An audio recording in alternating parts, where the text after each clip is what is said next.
Brought to you by खाता book.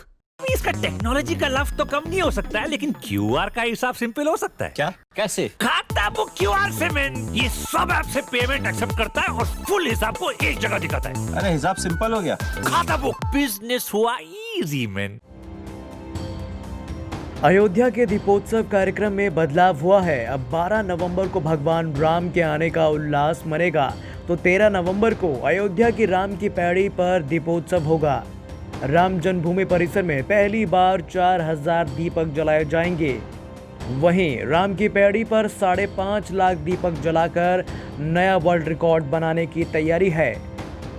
जो दीपोत्सव का ऑफिशियल कार्यक्रम है वो 12 तारीख से लेकर के 14 नवंबर तक 3 दिन का प्रोग्राम, इसमें जो राज्य स्तरीय मेला है उसका भी इसमें कार्यक्रम होता है। तो ये मेला के 3 दिन का कार्यक्रम है, जिसमें 13 तारीख को सभी मुख्य कार्यक्रम, जिसमें माननीय मुख्यमंत्री जी और महामहिम राज्यपाल का प्रतिभाग होना है, और भी उसमें इम्पोर्टेंट मिनिस्टर्स वगैरह भी उसमें हो सकते हैं। इसके अलावा 12 तारीख को ग्रामीण क्षेत्रों में सभी जो प्रमुख स्थल है, पर्यटन के स्थल हैं या धार्मिक स्थल है या महत्वपूर्ण बाज़ार है, वहाँ पे एक तरह से जो है दीपोत्सव के स्वागत, राम भगवान के स्वागत में एक तरह का जो उल्लास है वो कार्यक्रम वहाँ पे दिखेगा। और 12 तारीख को सभी मुख्य कार्यक्रमों का रिहर्सल और फोर्स ग्रुपिंग और इस तरह की जो चीज़ें होती हैं वो होंगी। लाइटिंग जो है पूरा वो इनफैक्ट आज ही से 11 से ही पूरे अयोध्या में दिखेगा।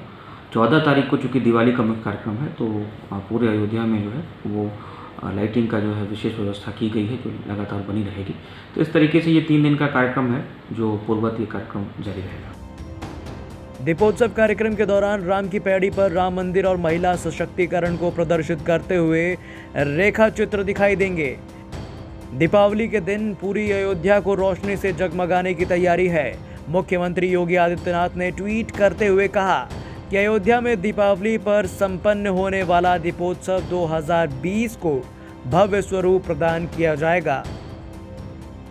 3 साल से हम ये दीप चलाने का वर्ल्ड रिकॉर्ड तो बना ही रहे हैं। सबसे बड़ा डिस्प्ले ऑफ ऑयल लैम्प हम कर रहे हैं। इस बार सबसे बड़ी बात ये हो रही है, हमारे चैलेंज ये है कि कोविड के टाइम पे, पेंडेमिक के टाइम पे हमारे ये दिए हम जलाने हैं। तो हम लोगों ने ये रास्ता निकाला है कि पिछली बार से जो एरिया हम यूज़ करते थे वो 3 गुना बढ़ गया है।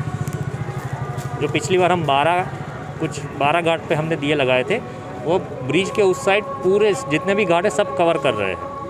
और हमारा वर्क फोर्स सेम रहेगा, तो जितने भी वॉलंटियर्स थे वो सेम रहेंगे। इसके कारण क्या होगा कि सोशल डिस्टेंसिंग मेंटेन होगा। और दूसरा, हमने जो 5.5 लाख दिए का जो टारगेट रखा है, उसके बदले में हम अरेंज करेंगे 6 लाख दिए।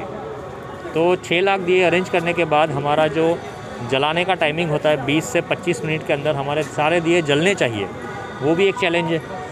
और वो दिए जलने के बाद उसका सबसे बड़ा काउंटिंग का एक मेथड होता है, जो हम क्वाड्रेट काउंटिंग यूज़ करते हैं। और वो काउंटिंग के बेस पे कितने दिए नहीं जले हैं वो हम माइनस कर देते हैं कितने अरेंज किए उसमें से। उससे हमारा लास्ट 3 टाइम से जो फिगर आता है वो वही फिगर होता है। और हम ड्रोन के थ्रू उसको डिजिटल काउंट भी करते हैं। और वो 3 ड्रोन इस बार हम यूज़ कर रहे हैं। जो हर साल हम 1 ड्रोन यूज़ करते थे, वो 3 ड्रोन यूज़ कर रहे हैं। तो हमारा प्लानिंग वही है कि कम से कम हड़बड़ाहटी में, कम से कम क्राउड में, कम से कम मैन फोर्स में हम ये 5.5 लाख दिए का रिकॉर्ड इस बार बनाए। सीएम ऑफिस से ट्वीट में कहा गया कि आधुनिक तकनीक पर आधारित लेजर शो के माध्यम से भगवान श्री राम के अयोध्या आगमन का चित्रण किया जाएगा। आगमन के पश्चात नगरवासियों द्वारा उनके स्वागत में प्रज्वलित किए गए दीपों की जगमगाहट के साथ ही उनकी प्रसन्नता और प्रभु श्री राम के स्वागत में किए गए आयोजन को भी दर्शाया जाएगा। बता दें कि इस वर्ष आयोजित होने वाले लेज़र शो में जहां एक और प्रभु श्री राम की स्तुति श्री रामचंद्र कृपालु भजमन पृष्ठभूमि में सुनने को मिलेगा, वहीं लेजर द्वारा वर्चुअल आतिशबाजी का कार्यक्रम दीपोत्सव 2020 का एक प्रमुख आकर्षक होगा। अयोध्या से बनवीर सिंह की रिपोर्ट, यूपी तक।